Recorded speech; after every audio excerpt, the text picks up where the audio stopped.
তো তখন ওদেরকে এমপিরা ধরে ফেলার পরে তাদেরকে জিজ্ঞাসাবাদ করে এবং জিজ্ঞাসাবাদ করারও প্রায় 20 মিনিট বা 25 মিনিট পরে তারা স্বীকার করে যে তারা ডিজিএফআই এর লোক।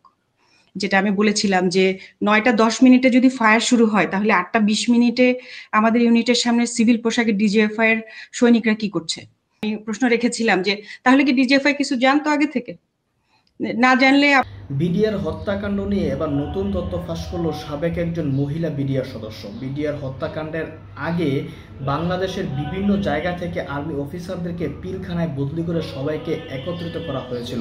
মনে করা হচ্ছে তাদেরকে হত্যা করতে সবাইকে পিলখানায় নিয়ে আসা হয়েছিল এবং হত্যাকাণ্ডের সময় সেনাবাহিনী এবং পিলখানার বিডিআর সদস্যরা দুই ভাগে বিভক্ত হয়ে গিয়েছিল। তারা দুই ভাগে বিভক্ত হয়ে হত্যাকাণ্ড চালিয়েছে। পাশাপাশি আরও কিছু নতুন তথ্য দিয়েছেন। এই তথ্যগুলো আমরা হয়তোবা এর আগে শুনিনি, শুনলে বুঝতে পারবেন কি রকমের একটা প্ল্যানিং করে এই বিডিআর হত্যাকাণ্ড ঘটানো হয়েছে। চলুন আমরা সাবেক এই বিডিআর সদস্যর আলোচনা শুনব। আমি ক্যাপ্টেন শাহনাজ জাহান, রিটায়ার্ড। আমি 52তম দীর্ঘমেয়াদী লং কোর্সের সাথে কমিশন লাভ করেছি এবং ওই সময় ঘটনার সময় অর্থাৎ 2009-এর 25শে ফেব্রুয়ারি আমি 14 ইঞ্জিনিয়ার স্বতন্ত্র ইঞ্জিনিয়ার ব্রিগেড যেটা ঢাকায় আছে তার আন্ডার একটা ইউনিট 18 ইঞ্জিনিয়ার ব্যাটালিয়ন তার অ্যাডজুটেন্ট হিসেবে কর্মরত ছিলাম। তো ফার্স্ট পয়েন্টটা যেটা ছিল যে যখন সেই সময় আমি অ্যাডজুটেন্ট হিসেবে কর্মরত ছিলাম তা আমাদের তো সকাল 8টার সময় আমাদের ফার্স্ট অফিস বসে যায়, অর্থাৎ পিটির পরে অফিস বসে যায়। তো 8টা 20 বা 30-এর দিকে, খুব সম্ভবত 20-এর দিকে আমাকে আমার এমপি গেট থেকে জানানো হয় যে দুজন সাদা পোশাকধারী লোক ভেতরে ঢোকার চেষ্টা করেছিল এবং অলমোস্ট মানে আমাদের পুকুরের পাশে একটা ইউনিটে ঢোকার পথে একটা পুকুর ছিল ডানে, ওদিক দিয়ে ওরা ঢোকার চেষ্টা করছিল আর কি। তো তখন ওদেরকে এমপিরা ধরে ফেলার পরে তাদেরকে জিজ্ঞাসাবাদ করে এবং জিজ্ঞাসাবাদ করারও প্রায় 20 মিনিট বা 25 মিনিট পরে তারা স্বীকার করে যে তারা ডিজিএফআই এর লোক। যেটা আমি বলেছিলাম যে 9টা 10 মিনিটে যদি ফায়ার শুরু হয় তাহলে 8টা 20 মিনিটে আমাদের ইউনিটের সামনে সিভিল পোশাকে ডিজিএফআই এর সৈনিকরা কি করছে। এবং ওদেরকে যখন জিজ্ঞাসাবাদ করা হয় ওরা বলে যে স্যার আমাদের উপরে আদেশ আছে যে ইউনিটের ভিতরে কি কি কাজ হচ্ছে বা কি হচ্ছে এটা উপরের দিকে জানানো। তো পরবর্তীতে আমি এটা অন্য ইউনিটে কল করে জেনেছি যে ওদের ইউনিটেও কি সকালবেলা এরকম লোক ছিল, এবং আমি জেনেছি যে হ্যাঁ সব ইউনিটেই লোক ছিল। আমাদের তো ওই সময় যেহেতু আমি ক্যাপ্টেন, আমার কন্টেম্পোরারি কোর্সমেটরা অ্যাডজুটেন্ট বা কোয়ার্টার মাস্টার ছিল, সুতরাং আমি আমার কোর্সমেটদের যারা যারা ছিল, যেমন সিগন্যালসে আমার একটা কোর্সমেট ছিল, ওকে কল করেছি। সব ইউনিটেই ডিজিএফ এর লোকজন বসেছিল 8টা বা 8:30-টার দিকে। এটা হলো একটা পয়েন্ট যেটা আমি প্রশ্ন রেখেছিলাম যে তাহলে কি ডিজিএফআই কিছু জানতো আগে থেকে? না জানলে আপনার আমরা তো কিছুই জানতাম না। তার আগের দিন কোনোদিন এরকম কোনো ঘটনা হয় নাই যে সিভিল পোশাকে কেউ ঢোকার চেষ্টা করছে, কিন্তু ওই দিন কেন? এবং ওদের উপরে আদেশ হচ্ছে যে আর্মির ভিতরে কি হচ্ছে, আমাদের ভেতরে কোনো অশান্তি সৃষ্টি হলো কিনা, আমাদের এখানেও কোনো বিদ্রোহ হচ্ছে কিনা, সেই রকম বিষয়গুলো উপরের দিকে জানানো। এটা গেল ফার্স্ট পয়েন্ট। তো ওই দিন আমরা মুভ করতে পারিনি, মানে যেদিন 25শে ফেব্রুয়ারি ঘটনা হলো সেদিন সকালবেলা যখন ফায়ার হওয়ার পরপরই আমাদের ইউনিটে বিভিন্ন অফিসারদের কাছে সমানে কল আসছিল যে তোমরা কখন আসবা, কিন্তু আমাদেরকে বেসিক্যালি বাধা দিয়েছিলেন আমাদের ব্রিগেড কমান্ডার নিজে, যিনি হচ্ছেন ব্রিগেড কমান্ডার ওয়াহিদ স্যার।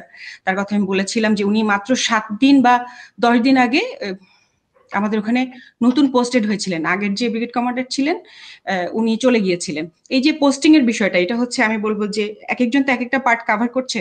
আমি বলবো যে পোস্টিং এর বিষয়গুলো, যেমন কর্নেল জামান স্যার বললেন যে স্যারকে পোস্টেড আউট করে দেওয়া হলো, এই যে পোস্টিং এর বিষয়গুলো আমরা দেখলাম। আমাদের সিও যিনি ছিলেন কর্নেল মেহেদি স্যার, স্যারও 7-8 দিন আগে হঠাৎ করে পোস্টিং হয়ে আমাদের ইউনিট থেকে বিডিআর এ পোস্টিং হলেন।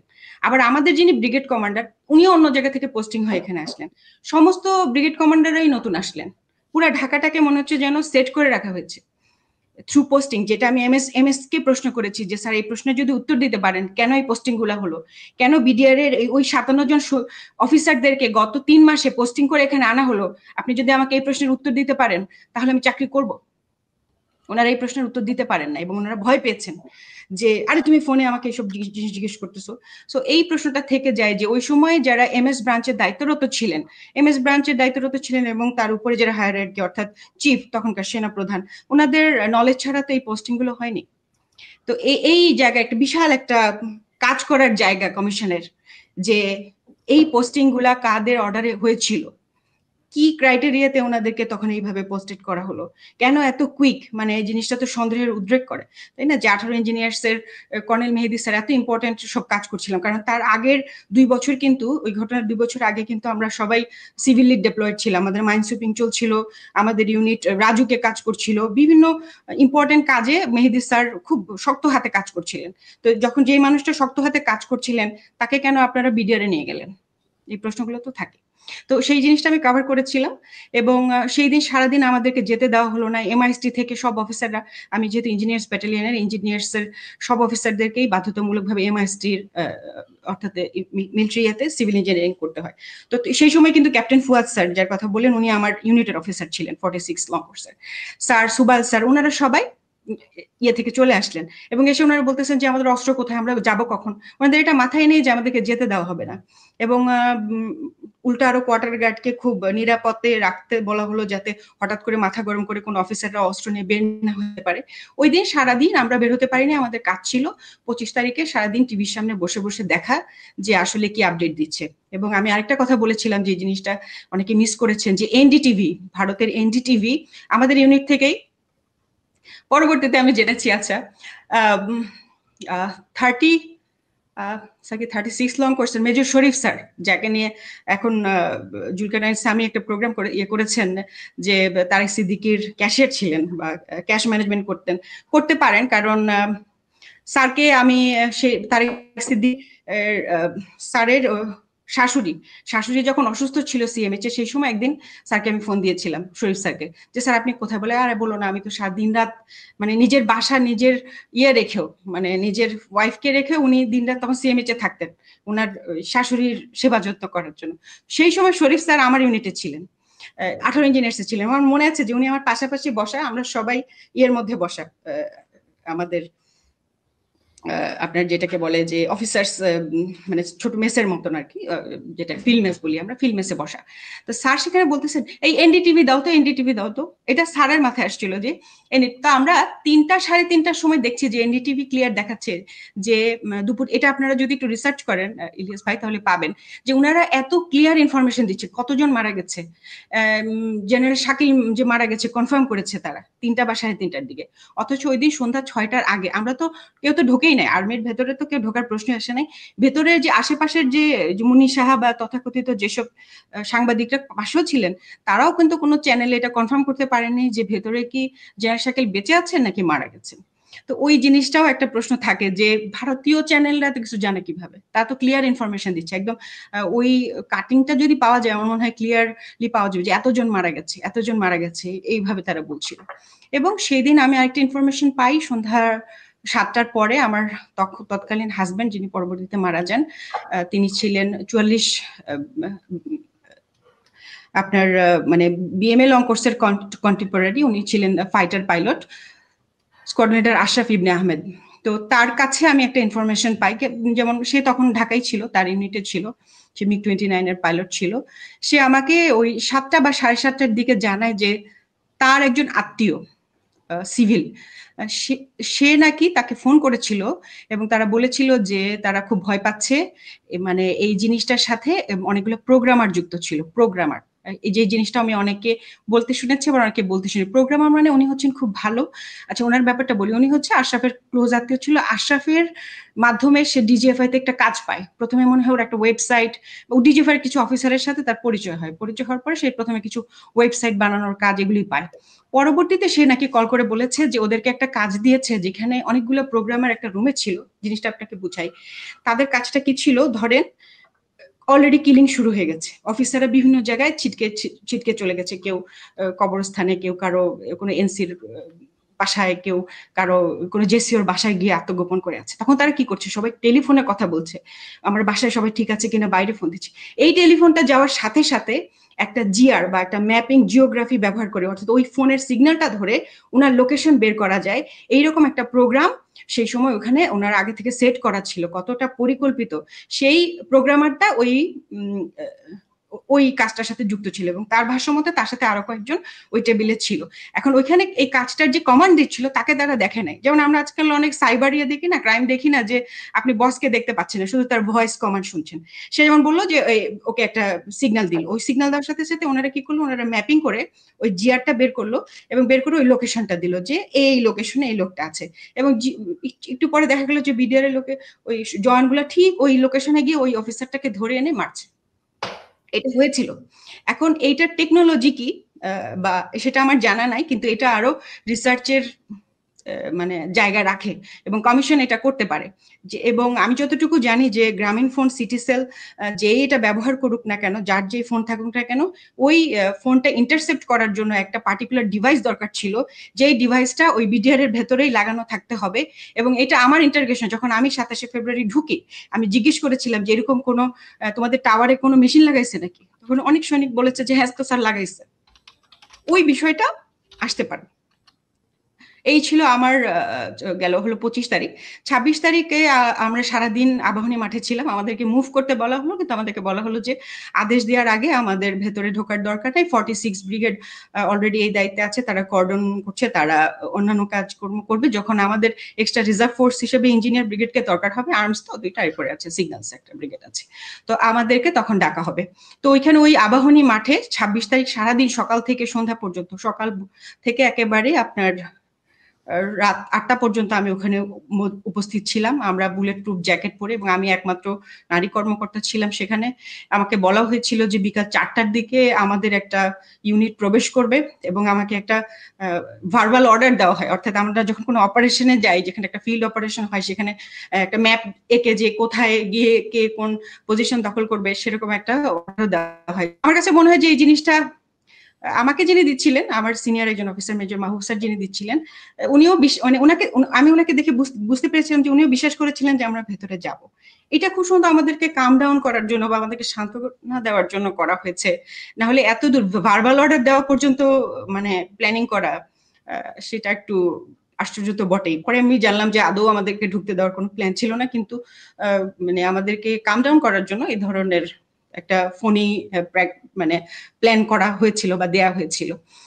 আর ওই সময় যে ক্যাপ্টেন ফুয়াদ স্যার, সুবাইল স্যার, ওনারা অলরেডি 6 জনের একটা টিম, ওনারা আবাহনী মাঠ থেকে সামনে চলে গিয়েছিলেন এবং ওনাদের সাথে মনে হয় ব্রিগেডিয়ার হাকিম স্যারের কিছু বাকবিতণ্ডা হয়, সেই বিষয়ে ওনারা ভালো বলতে পারবেন। এবং ওনাদের কাছ থেকে আমরা জানতে পারি যে ট্যাঙ্ক আসবে কোনো জায়গা থেকে, কিন্তু ট্যাঙ্কের সাথে ট্যাঙ্কের গোলা আসেনি। এটাও আমার মনে হয় কমিশন বিচার করে দেখতে পারে যে ট্যাঙ্ক যদি সত্যি এসে থাকে, তার সাথে কেন গোলা আসলো না। আর এই যে পুরো একটা নাটক বা দেখেন এদের পেছনে কারা ছিলেন, বা ওনারা কি এটা ইচ্ছা করে করেছেন কিনা। আর 26 তারিখের বিকেল বেলা যখন অলরেডি সন্ধ্যা ঠিক মিলিয়ে গেল, আজান শেষ হয়ে গেল, কারণ ওই সময় ফেব্রুয়ারি মাস তো আপনার মানে 5:30 বা 6টার দিকেই সন্ধ্যা হয়ে যাচ্ছিল, তখন খুব নাটকীয় ভাবে বিডিআর এর ভেতরে বিভিন্ন ইলেকট্রিসিটি লাইন কেটে দিয়ে গেট খুলে দেওয়া হয় ইচ্ছা করে, যাতে সৈনিকরা পালিয়ে যেতে পারেন। তো সেই সময় আমি বলেছিলাম যে র্যাবের এক অফিসার ক্যাপ্টেন আশিক স্যার, যিনি ইঞ্জিনিয়ার্সে আমাদের সাথে ছিলেন, ক্যাপ্টেন আশিক স্যার আবার আমার সাথে 8 ইঞ্জিনিয়ার্সে চাকরি করেছেন রংপুর ক্যান্টনমেন্টে, এরপর ওনার র্যাবে পোস্টিং, কিন্তু আমি স্যারকে চিনতাম। স্যার কিছু সৈনিককে যখন পালিয়ে যাচ্ছে উনি না বুঝে ওদেরকে ধরে নিয়ে আসেন পিকআপে করে, র্যাবের পিকআপে করে আমাদের আবাহনী মাঠে আসেন। তো ওইখানে কিছু মানে ওই সময় একদম ফার্স্ট হ্যান্ড ওদের মুখ থেকে তো আমরা কিছু সাক্ষী কথাবার্তা শুনে ফেলতে পারি। এই ভয়ে মানে আমি ধারণা করি যে ওখানে আমার মনে আছে যে এরকম অনেক অফিসাররা, অনেক সৈনিকরা আমরা দাঁড়িয়ে আছি, ওর মধ্যে স্যার আসলেন পিকআপে করে তাদেরকে নিয়ে। তখন ওই অন্ধকারের ভেতরে এদিকে তো আমরা খুব অস্থির, প্রচন্ড মানে সবাই ইমোশনাল, কি হচ্ছে ভিতরে এগুলো নিয়ে যখন আমরা চিন্তা করছি বা কথা বলছি, সেই সময় দুজন সিনিয়র অফিসার ওনারা দুইটা ক্যাম্প স্টুল নিয়ে এক জায়গায় বসা, এবং ওনাদেরকে দেখে খুবই মানে শান্তই মনে হচ্ছে, খুব একটা যে ওনারা চিন্তিত বা পায়চারি করছেন এরকম না। তা আমি আবার আমার পরিচিত আরেক সিনিয়র স্যারকে বললাম যে স্যার এই স্যার দুজন কারা, যে একটু দূরে বসে আছে, বোঝা যায় যে অনেক সিনিয়র, মানে আমাদের সিনিয়র লেভেলের কেউ হবেন, মেজর জেনারেল বা তার উপরে। উনি বললেন যে ওই যে ডান পাশে যাকে দেখতেছো উনি হচ্ছে ডিজিএফআই, আর ওই পাশে যে দেখতেছো বাম পাশে উনি ডিজিএনএসআই। এবং ডিজিএফআই যাকে বলেন উনি তখন উঠে এসে ইয়েকে বকাঝকা করেন ক্যাপ্টেন আশিক স্যারকে, যে তুমি কার পারমিশনে এদেরকে ধরে নিয়ে আসছো। আমাদের মনে হচ্ছিল যে কার পারমিশনে, মানে এরা তো, স্যারও বলতেছিলেন স্যার এরা তো স্যার মানে সৈনিক, এরা তো স্যার খুন করেছে স্যার, এরা পালিয়ে যাচ্ছিল স্যার, এদেরকে ধরবো না, মানে এটা আমাদের মাথায় নেই যে এদেরকে ধরা যাবে না, এদেরকে তো ধরতেই হবে। উনি ওনার কমন সেন্স থেকে ধরে নিয়ে আসছেন। তখন উনি উল্টা বিরক্ত হলেন, ওনার সাথে অনেক ধমকাধমকি করলেন এবং আমাকে দায়িত্ব দেওয়া হয়েছিল যে এই সৈনিকদের ব্যাগ এবং বডি সার্চ করে ওনাদেরকে পুলিশে হস্তান্তর করে দেওয়ার জন্য। এটা তো পুলিশের কিছু না। এখন আমার মনে হয় যে পুলিশ কি করবে, আর্মির কেস, আর্মিতে তারা ইয়ে করতে পারে, মানে পুলিশের একটা ভ্যান ডেকে আনা হলো, ওই যে যেগুলো যে বাস যেগুলো আর কি, ওদের যে ব্লু বাসগুলো থাকে, প্রিজন বাসগুলো, ওই বাসে তাদেরকে এখান থেকে হস্তান্তর করা হবে। তো যখন ওদের ব্যাগ সার্চ করছিলাম তখন আমি অনেক লুটের শাড়ি এবং জুয়েলারি দেখেছিলাম, সে যে কথাটার সাথে মিলে, এবং আমি একটা দুইটা সৈনিকের সাথে পাশাপাশি কাছাকাছি কথা বলেছি যে তোমরা কি আসলে মারছো, তোমরা কি ওখানে ডেড বডি দেখছো? তখন সে বলছে হ্যাঁ স্যার অনেক লাশ, রোমে রোমে লাশ স্যার, রোমে রোমে রাইখা তালা দিয়ে আসছি স্যার। এবং ওর চোখটা, একটা ছেলেই শুধু ওইভাবে কথা বলতেছিল, ওর চোখটা এত মানে ঠান্ডা এবং মানে লাল হয়েছিল যে আসলে মনে হচ্ছিল যে খুব গায়ে কাটা দেওয়ার মতন অবস্থা আর কি। আর আরো দুই তিনটা সৈনিক দেখলাম তেমন কিছু জানে না, বলছে স্যার আমরা কিছু জানি না স্যার, আমাদেরকে ভয় দেখাইছে স্যার, আমাদেরকে যেভাবে বলছে আমরা সেরকম করছি। তো বুঝলাম যে কিছু কিছু দুই একটা আছে ওরা এগুলা ডাইরেক্ট কিলিং করেছে বা ওই পরিকল্পনার সাথে ছিল, ম্যাক্সিমামই আসলে ওরা জানেই না যে ওরা কিসের মধ্যে পড়েছে, এরকম একটা অবস্থা আর কি। এই গেল আমার দুটা কথা। যদি আমি 26 তারিখ ধরি, একটা হচ্ছে যে ডিজিএফআই কেন আমাদেরকে বাধা দিলেন, উল্টা আর আমাদের সাথে রাগ করলেন যে কেন তোমরা পলাতক এদেরকে ধরে নিয়ে আসলে, তাদের তো পালিয়ে যেতে দেওয়া হচ্ছিল অন্ধকার করে, লাইন কেটে যে তাদেরকে পালিয়ে যেতে দেওয়া হচ্ছিল, এই বিষয়টা অবশ্যই ওই সময় সমস্ত পত্র পত্রিকায় এসেছিল। আর 3 নাম্বার হচ্ছে যে এই যে এরা যে মানে বললো যে এরা ঠিক জানে না কে তাদের কমান্ড করছে, এই যে জিনিসটা সবার মুখ ঢাকা ছিল, সো কে কাকে কমান্ড করছে এটা তো চেহারা, যেমন আমার সৈনিক কিন্তু সবাই সবাইকে চিনে, একটা ইউনিটের আমি সবাইকে চিনি, যে আমাকে অমুক স্যার এটা বলেছে। একে তো ওখানে হচ্ছে প্যারেড উপলক্ষে বিভিন্ন ইউনিটের সৈনিকরা এসেছিল, সবার মুখ ছিল বাধা, এই জন্য ওরা জানতো না যে কার কমান্ডে তারা কাজ করছে। এবং 27 তারিখে আমি সার্চ অ্যান্ড রেস্কিউ অপারেশনের অংশ হিসেবে আমাকে ভেতরে পাঠানো হয়, যেখানে আমি মেজর মাহবুব স্যারের নেতৃত্বে একটা টিম নিয়ে সার্চ অ্যান্ড রেস্কিউ অপারেশন করি, যেখানে আমার সবচেয়ে গুরুত্বপূর্ণ যে সাক্ষী সেটা হচ্ছে যে আমি অন্য কোনো দেশের আমি যাই না বা অন্য কোনো বাহিনীর মানে অস্ত্রের ব্যবহৃত সিলিং পেয়েছিলাম 27 তারিখ সকালবেলা। এবং 2 নম্বর হচ্ছে যে আমাদেরকে জানানো হয় যে ওখানে সিআইডি কেন টেক ওভার করবে, যে আর্মির একটা বিডিআর আর্মি তো একই কাছাকাছি ধরনের ফোর্স, তো এই ধরনের ইয়েগুলো আপনার কোর্ট অফ ইনকোয়ারি গুলো তো সিআইডি করার কথা না। তো সিআইডির প্রধান আব্দুল কাহার আকন্দকে বানিয়ে সেই সময় অফিসার্স মেসের নিচে একটা ইয়ে খোলা হয়, একটা সেল খোলা হয়, এবং আমাদেরকে বলা হয় যে সার্চ অ্যান্ড রেস্কিউ অপারেশনে কোনো কিছু সন্দেহজনক অথবা কোনো কিছু কোনো আলামত পাওয়া গেলে এই বিষয়গুলো সিআইডি কে জানানোর জন্য।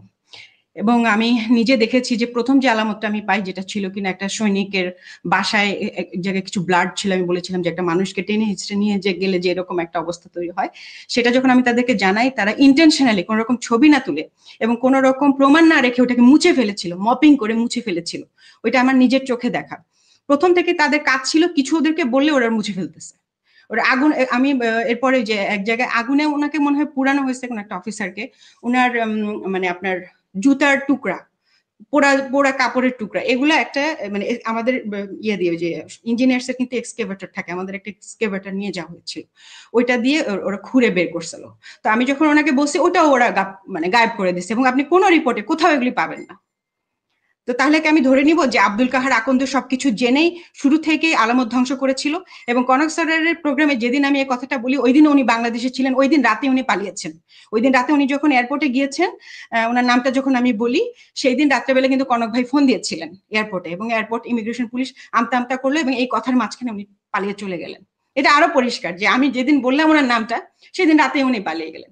এই লোকটা সবকিছু জানে শুরু থেকে শেষ পর্যন্ত, এবং আমার আশা থাকবে যে কমিশন এই সমস্ত লোককে বিদেশ থেকে তলব করবে, যাকে দরকার, ইন্টারপোল অথবা যাকে দরকার তাকে দিয়ে তাকে নিয়ে আসবে। এবং এরপরে হচ্ছে যে আমরা আমাদের টিমটা নিয়ে যেখানে পিলখানে মূল হত্যাকাণ্ড হয়, অর্থাৎ প্রথমে যখন মেজর জেনারেল শাকিল স্যার এবং তার অফিসাররা যখন বের হন, তখন কিন্তু 6 জনের একটা দল, যেটা আমরা বিভিন্ন এতে শুনেছি, যাদের মুখ কেউ দেখেনি, হেলমেট দেওয়া, তারা কিন্তু গুলি করেছিল। যে জায়গাটাতে ওনাদের মেইন কিলিংটা হয়েছে একেবারে সকাল 9টা 10-এই, ওইটার কাছেই আমি অনেক পরে চিন্তা করেছি যে ওইখানে কেন ওরা অস্ত্রটা ফেলে গেল।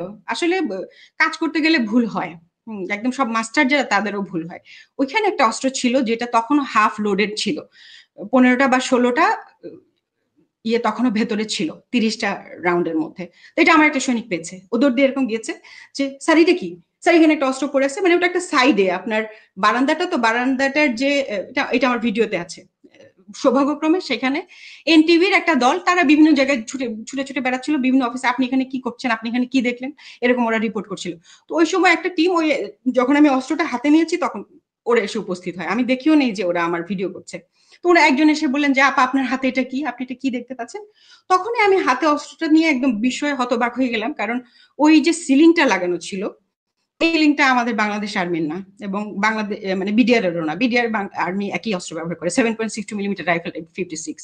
তা আমাদের ওটা যে সিলিং এর চিকন যে সিলিংটা থাকে, ওটা দুইটা সিলিং লাগানো, দুইটা জায়গা থাকে, সব স্যাররা বলতে পারবেন। তো আমি বলেছি যে আমাদের ট্রেনিংটা এরকম যে কেউ যদি ঘুম থেকে উঠেও তার হাতে আপনি একটা সিলিং দেন, ও কিন্তু জায়গা মতো সিলিং লাগাবে। কিন্তু ওইটা সিলিংটা ছিল মুখের মধ্যে জঙ্গিদের মতো বাঁধা। আপনি একটা ওড়না দিলেন বা আপনি একটা যে গামছা দিয়ে মুখ বেঁধে একটা নিয়ে আপনি সিলিং বানালেন, এটা হচ্ছে আপনার কি বলবো সিভিল জঙ্গি বা সন্ত্রাসীদের কাজকর্ম। তো ওর ওই সিলিংটা ওটা মুখ দিয়ে বাঁধা, এবং ওই যে সিলিংটা ওটা আপনি ইয়ে মানে আমাদের মিলিটারি সিলিং, মানে কিন্তু মানে আমাদের বাংলাদেশ আর্মির না। আমি মিলিটারি কেন বলতেছি, ওই যে ওরকম হালকা জলপাই কালারের কিন্তু এরকম মোটা একটা সিলিং, যার মধ্যে বড় করে টাইগার লেখা, টাইগারটাও মানে ভেতরে ইয়ে করা বুনা, মানে এটা এমন না যে পরবর্তী থেকে প্রিন্ট করেছে। এটা একটা সত্যিকারের ordinance item, but not from our country. এটা খুব ইম্পর্টেন্ট সাক্ষী আমি বলবো যে এই ওই সিলিংটা পরবর্তীতে আমি গুগল করেছি, এবং আমার গুগলে এসেছে যে ওই তামিল টাইগার এই সিলিং এই ধরনের ব্যবহার করে। আমার মনে আছে যে ওই সময় আরেকজন মেজর, উনিও এরকম কিছু আইটেম পেয়েছিলেন, যেমন বাইনোকুলারের খাপ, তারপরে অন্য ধরনের কিছু অ্যামুনেশন, এগুলো পেয়েছিলেন। এবং ওই ভিডিও ফুটেজটাও ওই দিন রাতে বেলায়, যেদিন এনটিভিতে দেখানো হয়, আমারটা তো দেখানো হয়, স্যারেরটাও দেখানো হয়, আমার দুইটা ফুটেজ দেখানো হয়। আরেকটা ফুটেজ ছিল, এখান থেকে আমরা চলে গেলাম, এরপরে হচ্ছে যে আমি একটা গাড়ির সামনে দাঁড়িয়েছিলাম, যেখানে অনেকগুলো গাড়িকে চালিয়ে নিয়ে আপনার গাছের নিচে অথবা আপনার একটা চারদিকে কি বলে গোলঘরের ভিতরে ঢুকিয়ে নিয়ে সেখানে ওইটাকে পোড়ানো হয়। এবং ওই পোড়ানোটা যে এমন ভাবে পোড়ানো, মানে অল্প অল্প পোড়ানো, পুরা গাড়ি পুড়ে তো শেষ, আপনার স্টিল গুলোও গলে গেছে। পরে আমি শুনলাম মানে সৈনিকদের কাছ থেকে কথাবার্তা বলে, ওরা এক ধরনের পাউডার ইউজ করেছিল, বিশেষ ধরনের পাউডার, যেটাতে কোনো আলামতি থাকবে না ভিতরে কি ছিল, এইরকম পাউডার। তো ওই পাউডার তারা আগে থেকে বিপুল পরিমাণে পাউডার তাদের কাছে মজুদ ছিল। আরেকটা জিনিস আমার মনে আছে যে যখন সৈনিকরা পালিয়ে গেছে, তারা তো সবাই তাদের বুলেট প্রুফ জ্যাকেট ফেলে পালিয়ে গেছে। শত শত শত শত বুলেট প্রুফ জ্যাকেট আমি নিজের চোখে দেখেছি, ওই সবগুলা ওই যে ওয়ালটা আছে না, ওয়ালের মধ্যে ছাড়া, মানে ওইটাকে ওরা খুলে খুলে ওরা পালিয়ে গেছে সিভিল ড্রেস পরে, যেটা হোক। শত শত বুলেট প্রুফ জ্যাকেট ওখানে থাকার প্রশ্নই আসে না, কারণ বুলেট প্রুফ জ্যাকেট একটা ইউনিটে থাকেই 3 থেকে 4টা অফিসারদের জন্য। আমি আমার ইউনিটের কথা বলতে পারি, 18 ইঞ্জিনিয়ার্স আমাদের কাছে কোনো বুলেট প্রুফ জ্যাকেটই ছিল না যখন আমরা অপারেশনে যাব। আমরা অন্য ইউনিট থেকে এনে 27 তারিখ সকালবেলা আমাদের লোক গেছে, দুপুরবেলা এনে 26 তারিখ সকালবেলা গেছে, দুপুরবেলা এনে আমরা বুলেট প্রুফ জ্যাকেট পরেছি। ওদের কাছে এই চালান কিভাবে আসলো? আমি এটাও নিজে নিজে একা একা মাথাবড়ি করে ইনভেস্টিগেশন করেছি যে হ্যাঁ ঠিকই 2009 ফেব্রুয়ারিতে ঘটনা ঘটলো না, আপনারা দেখবেন 2008 সেপ্টেম্বর মাসে এই চালানগুলো এসেছে, এই বিপুল পরিমাণে যে আপনার বুলেট প্রুফ জ্যাকেট গুলো সেগুলো সেখানে এসেছে, এটা আমি বের করেছি। এবং কমিশন যদি চায় আমি তাদেরকে হেল্প করব আরো ফার্দার। শুধু তাই না, এই চালানগুলো কারা নিয়েছে? 44 রাইফেল ব্যাটালিয়ন। আপনি সবকিছুতেই 44 রাইফেল ব্যাটালিয়নকে পাবেন। 44 রাইফেল ব্যাটালিয়নের অফিসারদের কারো বাসায় কোনো রকম ইয়ে হয়নি, কোনো রকম ভ্যান্ডালিজম হয়নি। সব ভাবিরা আগে থেকে জানতেন, ওনার কেউ ভেতরে ছিলেন না। 44 রাইফেল ব্যাটালিয়নের কোনো অফিসারের ওয়াইফ ভেতরে প্রেজেন্ট ছিলেন না, তারা সবাই বাইরে আগে থেকে হয় মেসেজ ছিলেন নাহলে বাসায় ছিলেন। কেন? আপনারা কি জানতেন? আপনারা জানলে বললেন না কেন বাকি লোকগুলাকে? তাদের অপরাধটা কি? আরেকটা ভাবিকে তো বলতে পারতেন। এই কথাটাও আপনারা কেউ বললেন না। এটা আমার দুঃখ ছিল, এবং সেটা আমি বলেছি যে আমি এটা মেনে নিতে পারি যে অন্য দেশের মানুষেরা আমাদের শত্রু, আমি এটাও মেনে নিতে পারি যে চোর বাটপার রাজনীতিক কিছু লোক, রাজনৈতিক সন্ত্রাসরা আমাদেরকে মেরে ফেলতে এসেছিল। আমি এটাই শুধু মানতে পারি না যে আমরা কিভাবে পারলাম, একই ভেতরে 3টে ইউনিটের মধ্যে একটা ইউনিট কিভাবে তার ইনভলভমেন্ট। এই সমস্ত লোকেরা সবাই প্রায় বাইরে চলে গেছেন 44 রাইফেল ব্যাটালিয়নের। আমি চাইবো এবং আশা করব, যেটা নিয়ে শহীদ পরিবারদের একটা প্রোগ্রামে আমরা কথা বলেছি, যে তাদেরকে ইন্টারপোলের মাধ্যমে অথবা যে কোনো ইয়ের মাধ্যমে যে অন্য দেশ থেকে ফেরত আনার জন্য বাংলাদেশে, এবং তারা এটা খুব ভালো ব্যাখ্যা দিতে পারবেন যে কিভাবে তারা এটার সাথে ইনভলভ ছিলেন বা কত দূর ছিলেন বা কোন পরিস্থিতিতে আসলে ছিলেন।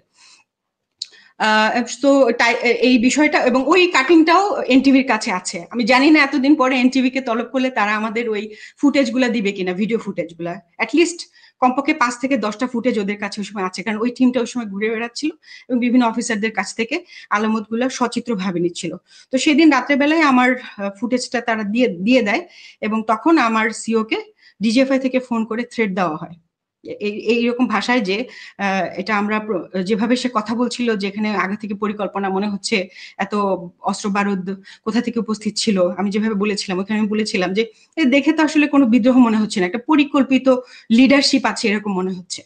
মানে সামান্য কিছু সৈনিক তারা এরকম আপনার ট্রেনিং করা, মানে কি ভেতরে কমান্ডো করা অফিসারদেরকে মেরে ফেললো কোনো কমান্ড ছাড়া। এটা মানে এটা এমনিতেই কমন সেন্সে বলে যে বিশ্বাসযোগ্য না, কিন্তু ভেতরের আলামত ওই দিনই বলছিল যে প্রচন্ড পরিকল্পিত, অনেক আগে থেকে পরিকল্পনা করা বিষয়টা।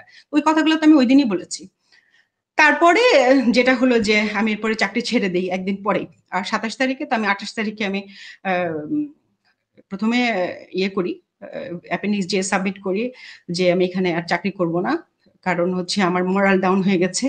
এখানে বাংলাদেশের মতো আর্মির ভেতর, ঢাকার ভেতরে কিভাবে এই ঘটনা ঘটলো, কেউ কোনো প্রশ্নের উত্তর দিচ্ছে না আমি যেখানে। এবং আমাকে যখন থ্রেট দেওয়া হলো আমাদেরই প্রতিষ্ঠান থেকে, তখন আমি বুঝে গেলাম যে আসলে এখানে কি হয়েছে। উপরে যে আমি জিজ্ঞেস করছি, তারপরে আমাকে যখন পরবর্তীতে এমএস ইয়ে করলেন, নিজে কল করলেন, তখন আমি স্যারকে বললাম যে স্যার আমাকে স্যারকে বললাম না, তার আগে যে আমি বলেছিলাম যে জামিউল স্যার ছিলেন আমাদের ইঞ্জিনিয়ার স্যার, তখন এমএস ব্রাঞ্চে। তখন আমি স্যারকে প্রশ্ন করেছিলাম যে স্যার এই যে পোস্টিং গুলো হলো, আপনি তো নিজেই পোস্টিং গুলোর সাথে যুক্ত ছিলেন, আপনি কি আমাকে বলতে পারেন যে 57 জন অফিসারকে কেন আপনারা গত 3 মাসে একসাথে পোস্টেড করলেন? আপনারা কি জানতেন স্যার এখানে ওনাদেরকে মেরে ফেলা হবে? উনি উনি আমার ফোন, মানে ওনার যে রিয়াকশনটা ছিল, ধরেন আমার কি হবে যে না তো এরকম কিছু না, আমরা হঠাৎ করে শুনলে কি হয়, হি ওয়াজ লাইক তুমি ফোনে এসব কি আলোচনা করতেছো, so secret thing I have asked him. So উনি আমার ফোনের লাইনটা কেটে দিয়ে আবার অন্য লাইন থেকে কল করেছেন, টিএনডি তে কল করেছেন, যেটা আর্মির লাইন আর কি। সেটাতে উনি বললেন যেটা অনেক সিনিয়র হাই লেভেলের বিষয়, যেটা আমরা জানি হাই লেভেলের বিষয়টা, প্রাইম মিনিস্টার নিজে যুক্ত ছিলেন, ইন্ডিয়া প্রেজেন্ট ছিল। এগুলাতে আমি কর্নেল মোস্তাফিজ স্যারের প্রোগ্রামে দেখলাম ইন্ডিয়া তার ফোর্স নিয়ে বিভিন্ন পয়েন্টে পয়েন্টে কিন্তু উপস্থিত ছিল, এবং ইন্ডিয়ান ফোর্স নিজেই সেটা তার ইয়েতে ওয়েবসাইটে প্রকাশ করেছে, যেটা মোস্তাফিজ ভাই স্যার একটা ইয়েতে বলেছেন। সো ওইটা হচ্ছে হাই লেভেলের বিষয়, যেটা আমরা কেউ জানতাম না। এবং পরবর্তীতে আমি যখন চলে যাওয়ার জন্য রিকোয়েস্ট করি, এমএস আমাকে বলেন যে তোমাকে এসএসএফ এ পোস্টিং দিচ্ছি। এসএসএফ আমার পোস্টিংও হয়, কিন্তু এসএসএফ পোস্টিং হওয়া মানে শেখ হাসিনাকে প্রোটেকশন দেওয়া, যেটা আমি অবশ্যই করব না।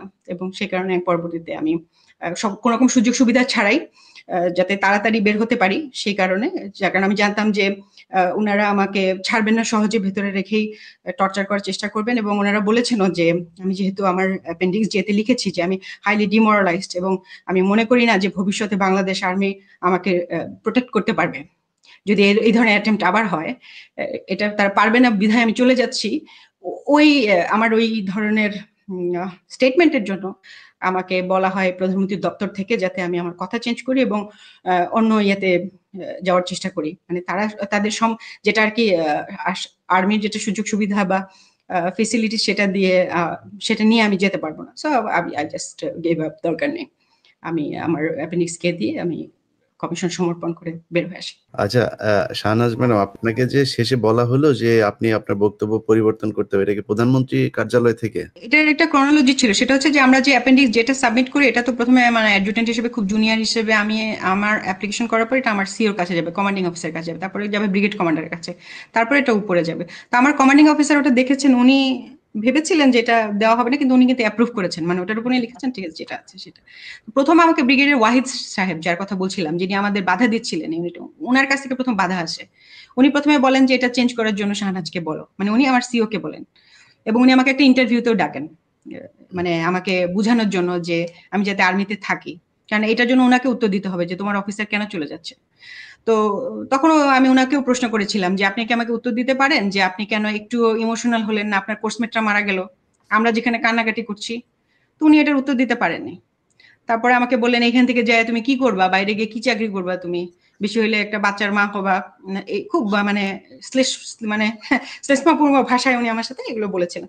তো আমি তখন বললাম স্যার প্রয়োজনে তাই করবো, এখানে বসে ক্রাইম করা, এটা তো ক্রাইম হচ্ছে স্যার, এখানে থেকে আমরা ভেতরে থেকে ব্রাদার অফিসারদের মেরে ফেলতেছি, সেটা করবো না। এবং আপনি যদি আমাকে না ছাড়েন আপনি আমাকে স্যালুট দিতে দেখবেন না, আপনাকে স্যালুট দিব না, এই কথা বলেছিলাম। এটাতে স্যার স্বাভাবিকভাবে রাগ করেছিলেন, কিন্তু উনি এটা ফরওয়ার্ড করেছিলেন আমার, যেহেতু আমি চেঞ্জ করি নাই আমার স্টেটমেন্ট, এবং এগুলাই লিখেছি আমি সব। আমি এমনকি এটাও লিখেছিলাম যে মেজর জেনারেল, আমি জানি না আমার ফার্স্ট ইয়ারটার কপিটা কোথাও আছে কিনা, মেজর জেনারেল শাকির স্যারের বাসায় যে একজন প্রেগনেন্ট মহিলাকে পাথর দিয়ে হত্যা করা হয়েছিল, মেজর ডেলোর স্যারের ওয়াইফকে, তো ওই বিষয়টার মানে আমাকে খুব বেশি আসলে ট্রমাটাইজড করে দেয়, যে যেখানে আর্মির ভিতরে একটা ইউনিটের ভিতরে একজন তার প্রধানের বাসায় তার একটা গেস্টের ওয়াইফকে এভাবে মেরে ফেলা হয়, মানে এটা দেখার পরে আমার সমস্ত বিশ্বাস উঠে গেছে। এই কথাটাও আমি মেনশন করেছি যে আমাকে আর্মি কোনোদিন প্রোটেকশন দিতে পারবে না যদি আমার ইউনিটের ভিতরে এরকম কিছু। আপনি দেশ ছাড়েন কতদিন পরে? সরি, আমি তো দেশে ছিলাম, আমি কখনো দেশ ছাড়িনি। আমি সবসময় দেশে ছিলাম, দেশে চাকরি করেছি, বিভিন্ন সিভিল প্রতিষ্ঠানে চাকরি করেছি। কখনো কি মানে আপনার মনে হয়েছে যে আপনাকে কেউ ফলো করছে, কেউ মারার জন্য কোনো ষড়যন্ত্র হচ্ছে, কোনো ঝুঁকিতে পড়েছিলেন, যেটা মনে হয়েছে যে প্ল্যান্ড একটা বিষয় ছিল, এরকম কিছু? 9-10-এর পরে যেটা হয়েছে যে আমার যেটা মনে হয়েছে যে আমার হাজবেন্ডের মৃত্যুটা রহস্যজনক, তারা ওই পর্যন্ত করেই থেমে গেছে। আমার হাজবেন্ড যেভাবে মারা যায় 2010-এর ডিসেম্বরে, সেটা আমি কনক ভাইয়ের প্রোগ্রামে বলেছিলাম যে ব্ল্যাক বক্স তো থাকে ভেতরে, ব্ল্যাক বক্সে শোনা যাওয়ার কথা, মানে একটা প্লেন ধ্বংস হয়ে গেল, তার ব্ল্যাক বক্সে তাদের কথোপকথন থাকবে। আমি বিভিন্ন স্কেলে বিভিন্ন জায়গায় ওই ব্ল্যাক বক্সে তাদের লাস্ট কি কথোপকথন ছিল সেটা জানতে চাই, এবং কেউই আমাকে এই ব্যাপারে হেল্প করেননি। মানে এবং মানে এয়ারফোর্সের পুরো ভাবচক্রটাই ছিল যে মানে হাস আমরা সবকিছু বলবো না আপনাকে, বা মানে থাকে না যে আমি আরো বেশি বেশি বলার চেষ্টা করে, আমাকে সান্ত্বনা দেওয়ার চেষ্টা করে, এরকম ট্রাই করেনি তারা। এবং আমি তার মৃত্যুটাই আমার কাছে নর্মাল মনে হয় না এত বছর পরেও, যে এই MiG-29 এর পাইলট একটা PT-6 এর মতো সাধারণ একটা এয়ারক্রাফট এইটা চালাতে গিয়ে মারা পড়লো, এবং ইঞ্জিনের গোলযোগ, যেটা আমি বুঝলাম যে ইঞ্জিনে তাদের একটা প্রবলেম ছিল, এবং মানে ওরা এই পর্যন্ত যদি করেও থাকে, তো আমার ধারণা এই পর্যন্ত করে তারা থেমে গিয়েছে। এবং এরপরে যেটা হয়েছে যে আমি যদিও দেশে ছিলাম না, কিন্তু আমি বিভিন্ন সময় বিভিন্ন দেশে বেড়াতে গেছি, এবং ওগুলো আমি ফেসবুকে পোস্ট করতাম। তো অনেকের ধারণা হতো যে আমার ইভেন আমার কোর্সমেট বলি বা সিনিয়র বলি বা আশেপাশে কোর্সের যারা মানে যারা আসলে আমাকে খেয়াল করতো যে আমি কখন কোথায় যাচ্ছি, তারা ভাবতো যে আমি বাইরে আছি। কারণ আমি ইউএস এর ভিসা পেয়েছিলাম 5 বছর, আমি শেভরন বাংলাদেশে প্রথম চাকরি করি, সেটা একটা আমেরিকান কোম্পানি। আলহামদুলিল্লাহ আমি বের হওয়ার পরপরই শেভরনে জয়েন করতে পারি। তো সেই সময় আমেরিকান কোম্পানিতে কাজ করার সুবাদে তারা আমাকে 5 বছর ভিসা দিয়েছিল, আমি আমেরিকায় কয়েকবার বেড়াতেও গিয়েছিলাম। তো যখন আমি আমেরিকায় গিয়ে বিভিন্ন ছবি দিয়েছি, অনেকের ধারণা হয়েছে যে আমি মনে হয় আমেরিকায় চলে গেছি। এই কারণে আমাকে নিয়ে আমার ধারণা খুব বেশি হয়নি। তারপরে আবার ইউরোপেও গেছি, বিভিন্ন জায়গায় গেছি আর কি। ওইভাবে আমি খুব কন্ট্যাক্টও রাখি নাই বা খুব বেশি গেট টুগেদারও যাইনি। আমরা যেদিন ভেতরে ঢুকি 27শে ফেব্রুয়ারি সকালবেলা, তখন আমি প্রথম মেজর মাহবুব স্যারকে যখন বললাম যে স্যার আদেশ কি বা কি কাজ শুরু করবো, ওইদিন কিন্তু স্যার খুব হতাশ ভাবে বলছিলেন যে কি সব শুনছি এদের কাছ থেকে, কারা নাকি আসছিল, বাইরের লোক নাকি আসছিল, ওরা নাকি মাইক্রোবাসে করে চলে গেছে, তারপরে একটা প্লেনও লেট করে গেছে। অর্থাৎ 27 তারিখ তো 26 তারিখে একটা মাইক্রোবাসে করে বাইরের যে লোকেরা ভেতরে ঢুকেছিল তারা বের হয়ে যায়। এটা বিডিআর লোকেদের ভেতরকার এদের সাক্ষীদের বক্তব্য। হ্যাঁ, ওরা বের হয়ে যায় এবং একটা প্লেন, যেই plane charter plane, special plane তাদের জন্য ওয়েট করছিল, এবং সেইটা মানে কিছুক্ষণ লেটও করে।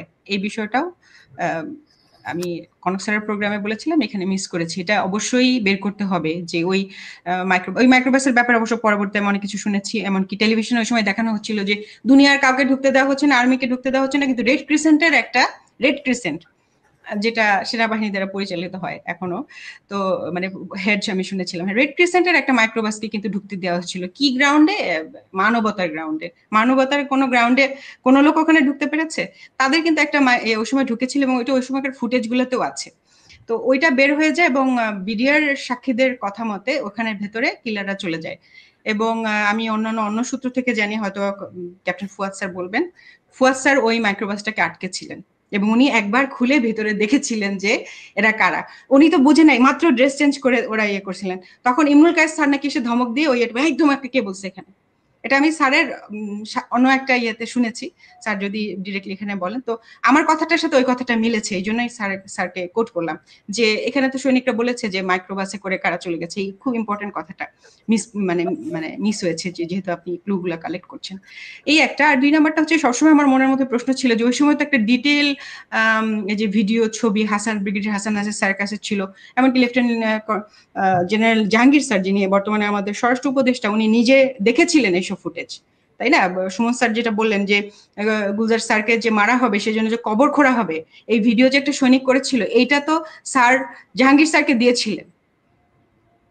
স্যার তো সেটা দেখেছেন নিজে। সেই কপিগুলা কোথায়? সেই যে মূল যে ওই সময়কার যে তদন্তর যে কপিগুলা, যেটা real copy, not the fake one, সেই কপিগুলো কোথায়? সেই আলামতগুলা কোথায়? আর স্যার যদি ওটা নিজেরা দেখেও থাকেন, স্যাররা কি ওগুলা নিয়ে কোনো কথা বলবেন? এবং আমার মনে আসলে একটা খুব আশ্চর্য প্রশ্ন যে এইটা 5 মাস পরে কেন এই কমিশন হলো? আমরা তো কথা আজকে বলিনি না, আমরা কিন্তু একেবারে 5ই আগস্টের প্রোগ্রামের পরে 10 তারিখে সুমন স্যার 10 তারিখ বা আমি 12 তারিখে বলেছি। বাই দ্য ওয়ে, এরপরে একটা ইন্টারেস্টিং, যে জন্য আসিফ নজরুলকে আমার সন্দেহ হয়, হঠাৎ করে আমাকে ব্রিগেডিয়ার হাসান নাজির স্যার বললেন আমার ওই এর পর যে আসিফ নজরুল আমাদেরকে ডেকেছেন, তুমি যেতে পারবে কিনা, মানে বিডিআর তখন একটা শোনা যাচ্ছিল যে একটা কিছু তারা করবেন। তখন আমি বললাম স্যার এত কুইক নোটিসে তো যেতে পারবো না, আপনি 10টায় বলেছেন 11টায় যেতে বলছেন, আমি এখন সচিবালয়ে যাবো কিভাবে? তা আমি দেখি ফুয়াদ স্যার আছে, ফুয়াদ স্যারকে ফোন দিলে ফুয়াদ স্যার বলকে হ্যাঁ আমি তো সচিবালয়ের সামনেই আছি। কেন, কি বলো তো? আমি বললাম স্যার তাহলে আপনি একটু যান, আমি আসিফ নজরুল সাহেবকে আপনি পুরো জিনিসটা খুলে বলেন, ওনাদের এটা খুবই ইম্পর্টেন্ট। মানে তখনও আমার আসিফ নজরুল সাহেব তো ওইটা তখনই শুনেছেন, এবং আমি বললাম যে যদি ওনার আমার কাছ থেকে কিছু শোনার থাকে আমাকে একটা কল দিতে বলবেন, আমি ভিডিও কলে ওনাকে বুঝিয়ে বলবো। তা আমরা তো ওনার কাছে আমাদের সমস্ত কথা 15 আগস্ট থেকে 20 আগস্টে বলেছি। কেন 5 মাস পর্যন্ত ওনারা কোনো ব্যবস্থা নিলেন? এবং ওনাদেরকে যদি জিজ্ঞেস করে ওনারা কি স্বীকার করবেন যে ওনারা বিষয়টা আগে থেকেই জানতেন? ধন্যবাদ। ধরুন সাবেক বিডিআর আলোচনা শুনেছেন, তিনি একটা কথা বলেছেন, তিনি প্রফেসরকে জিজ্ঞেস করেছিলেন যে তাদেরকে কেন বদলি করা হয়েছে, এই কথার উত্তর কিন্তু ওই সময় তাকে দেওয়া হয়নি। তিনি মনে করতেছেন যে এই কারণ হচ্ছে তাদেরকে হত্যা করতেই, তাদেরকে এখানে শেষ করার জন্যই মূলত বাংলাদেশের বিভিন্ন জায়গা থেকে তাদেরকে বদলি করা হয়েছে, বদলি করে তাদেরকে এখানে আনা হয়েছে। এই হচ্ছে আসলে মূল কথা হচ্ছে এটা একটা চক্রান্ত ছিল, বিডিআর বিদ্রোহ নয়, সম্পূর্ণরূপে বিডিআর হত্যাকাণ্ড চালিয়েছে ওই সময়ের হাসিনা সরকার।